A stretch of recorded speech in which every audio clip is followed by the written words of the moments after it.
Para a gente repercutir essa liberação aí temporária dos recursos do pé de meia, a gente conversa com o deputado federal Rafael Brito, presidente da Frente Parlamentar Mista de Educação. Deputado, muito obrigado por estar presente aqui no Bastidores CNN. Gostaria de saber inicialmente como o senhor viu essa decisão. Dá um alívio para o programa, ainda mais para o pagamento a esses estudantes que precisavam, pelo menos, ter esse tipo de financiamento para continuar na escola. Sem dúvida, Uribe, boa tarde. A gente que faz a bancada da educação no Congresso Nacional recebeu com muita alegria, sim, a decisão do TCU, porque, como já foi amplamente dito aí na matéria agora há pouco, os recursos foram liberados. Então, a primeira colocação que a gente precisa fazer para 4 milhões de jovens no Brasil inteiro que estavam ansiosos, preocupados com o risco de descontinuidade desse programa, é que o pé de meia vai ficar e o programa vai continuar. E agora o governo federal, o Congresso Nacional, tem um prazo de 120 dias para avaliar o que será feito com os recursos que estão depositados no fundo e que seriam para usar no pagamento das bolsas do pé de meia. Mas a notícia é muito feliz, né? A gente teve uma medida cautelar que bloqueou esses recursos. Repito, trouxe muita ansiedade, muita incerteza para 4 milhões de jovens e suas famílias no Brasil inteiro, que hoje colocam comida na mesa das suas famílias graças a um programa inovador e importante para a educação do nosso país como esse.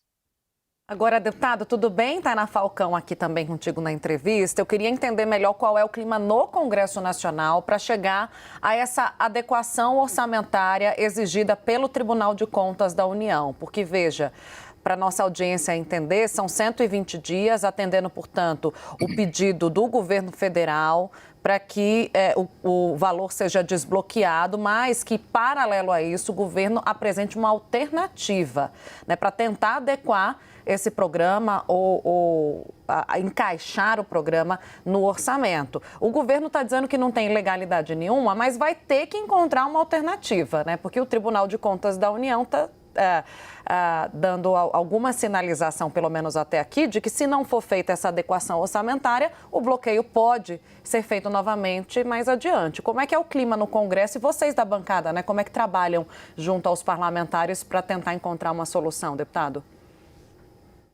Tainá, a bancada está pronta para ajudar, mas assim, eu preciso colocar algumas coisas antes. Primeiro, não existe nenhum indício, nem nada sendo apurado sobre desvio ou mau uso de recurso público. Então, a gente classificou essa decisão do TCU, uma medida cautelar bloqueando os recursos para um programa como esse, como um excesso de preciosismo da parte técnica do tribunal. O programa não tem nada errado. A gente está tratando de uma questão meramente burocrática. E uma coisa que a gente precisa afirmar, Tainá, é que 2 leis do Congresso Nacional autorizaram essa transferência de fundo a fundo. E na própria lei que criou o pé de meia, já prevê a possibilidade de usar esse fundo para o pagamento dos programas. Então, não há nada escondido, não há nada sem transparência, muito pelo contrário, a previsão legal, lei aprovada na Câmara dos Deputados, aprovada no Senado Federal, que dão todo o suporte para que essa operação possa ser feita. Então, a gente está tratando de um assunto meramente burocrático. E não há impacto fiscal para o governo quando a gente fala de pé de meia. Porque o que o TCU quer é que haja, e eu estou falando de uma forma mais fácil, um saque do fundo dos 6 bilhões de reais que seja colocado dentro do orçamento e que dentro do orçamento esse pagamento seja feito já no ano de 2025. Ou seja, há uma receita e uma despesa. Então, a conta final é zero, não há impacto fiscal para o país. O problema que isso traz de colocar isso no ano de 2025 é porque, como o arcabouço fiscal é feito só em cima e calculado só em cima das despesas, aí você traz um elemento novo que, evidentemente, o governo não estava preparado para cumprir o arcabouço fiscal. São 2 coisas diferentes. Uma coisa é o impacto fiscal, que eu repito, é nulo, é zero.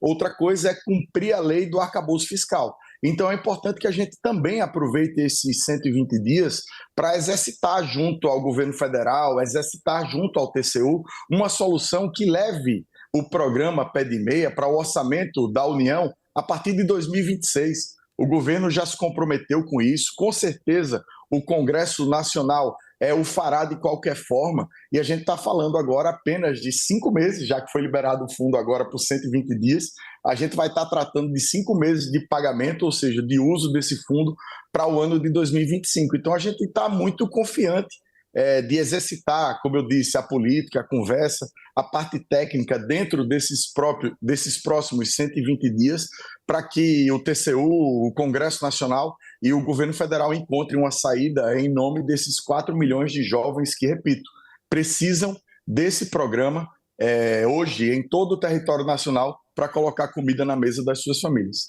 Deputado, o senhor tem alguma previsão de redução da evasão escolar com esse programa? Olha, Uribe, a gente lançou um programa desse aqui em Alagoas, em 2021.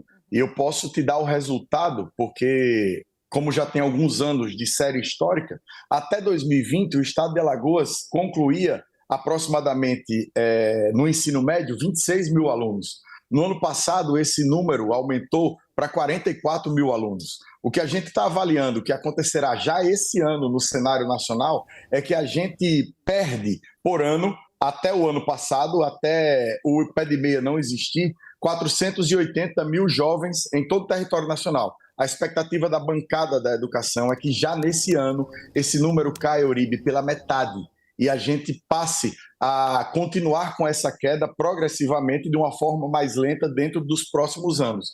Então é uma mudança muito grande, a gente está falando da metade dos alunos que hoje deixam de estudar, na grande maioria das vezes, para ir trabalhar, ajudar a família, né, carregar o carro numa feira, tentar se virar na roça, enfim, uma série de atividades, principalmente no mercado informal de trabalho, e substituindo a educação por isso. Então é um programa, repito, inovador, é um programa que a gente precisa lutar por ele, garantir não só a sua manutenção, mas a sua ampliação, e sem dúvida esse ano, com certeza, no final do ano, o governo federal, através do Censo da Educação, já mostrará grandes resultados. Deputado, antes da gente encerrar, aqui em Brasília, você sabe, não se fala em outra coisa, a não ser a tal reforma ministerial que deve acontecer em breve. O MDB é um aliado de primeira hora do presidente Lula, já tem ministérios, né? Tem inclusive o Renan Filho, que é de Alagoas, seu aliado também, contemplado, mas há uma busca dos partidos da base por mais espaço. Na sua avaliação, o partido tem que pleitear uma vaga a mais na esplanada dos ministérios? É o momento de se conversar sobre isso? E como é que vocês do MDB, próximos ao governo Lula, estão trabalhando para que essa aliança seja firmada para 2026? É possível pensar o MDB no palanque de Lula já num primeiro turno em 2026? Olha, Tainá, é uma conversa muito natural, né? Ela é antecipar a eleição de 2026 agora, pode ser até prematuro, mas ela é uma conversa natural. O MDB ocupa 3 importantes ministérios no governo federal, tem a ministra Simone Tebet, tem o ministro Jader Filho nas cidades e o ministro Renan Filho. Então o MDB está contemplado na estrutura do governo, tem auxiliado o governo federal com grandes entregas, a volta do Minha Casa Minha Vida, a melhoria da malha viária no Brasil inteiro, leilões, entrega de obras, e a ministra Simone auxiliando a equipe econômica o tempo inteiro ao lado do ministro Fernando Haddad. Então o MDB tem feito pelo Brasil essa entrega importante, auxiliado o governo federal, mas é óbvio que esses caminhos da eleição ainda passam por muitas curvas até que a gente chegue no ano de 2026. Mas, evidentemente, que eu, pessoalmente, trabalharei o máximo possível para que o MDB fique com o governo do presidente Lula no ano de 2026, com certeza. Nós conversamos com o deputado federal Rafael Brito, presidente da Frente Parlamentar Mista de Educação. Deputado, muito obrigado pela presença aqui no Bastidores CNN, esclarecendo um pouco essa questão do pé de meia, que agora vai ser um imbróglio para o governo tentar se adequar às normas do TCU. Muito obrigado. Muito obrigado, Uribe. Obrigado, Tainá. Eu só queria dizer o seguinte, eu fico muito triste, fiquei ontem, de ver colegas deputados, colegas deputadas lutando para que o programa seja paralisado. E aí eu vi vocês falando agora há pouco no jornal, infelizmente a política virou isso, né? Tem gente que hoje vive do caos, se alimenta do caos na política para poder ganhar uma eleição. Não vale a pena ganhar uma eleição e deixar 4 milhões de estudantes no Brasil todo sem um programa como esse. Obrigada, deputado. Um bom trabalho.